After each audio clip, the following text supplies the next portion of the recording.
Bengaluru Wipro campus ప్రమాదంలో పడింది.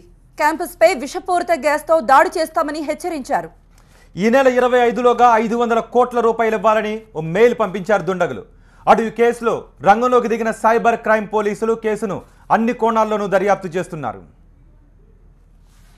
ప్రముఖ ఐటీ సంస్థ విప్రోకు చెందిన బెంగళూరు క్యాంపస్ను ఓ మెయిల్ దడ పుట్టిస్తోంది. మే 25లోగా 500 కోట్లు ఇవ్వాలని, లేదంటే రసాయన దాడి చేస్తామని మెయిల్లో హెచ్చరికలు పంపారు.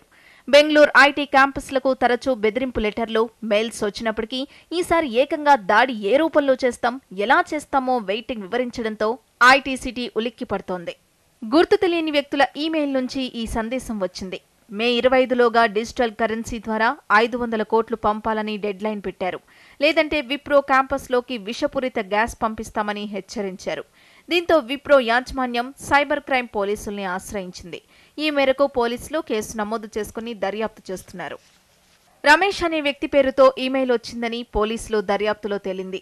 బెదిరింపు నకిలీది కాదని, రిచిన్ అనే విషపూరిత డ్రగ్ను ఇప్పటికే క్యాంపస్లో తీసుకొచ్చామని మెయిల్ పేర్కొన్నట్టు పోలీసులు తెలిపారు. ఒక విప్రో ఆఫీస్కు 2 గ్రాముల రిచిన్ డ్రగ్ను కవర్ ద్వారా పంపించినట్టు చెప్పారు. దీంతో పోలీసులు ఆ దిశగా దర్యాప్తు చేపట్టారు. ఐటీ దిగ్గజ కంపెనీల్లో ఒకటైన విప్రోను ఎవరు టార్గెట్ చేశారు? ఇది విద్రోహుల చర్య లేక సంస్థలోనే ఎవరైనా కావాలని ఇదంతా చేస్తున్నారా అనే కోణంలో పోలీసులు దర్యాప్తు చేస్తున్నారు. అన్ని కార్యాలయాల్లో కట్టుదిట్టమైన భద్రతా ఏర్పాట్లు చేశారు.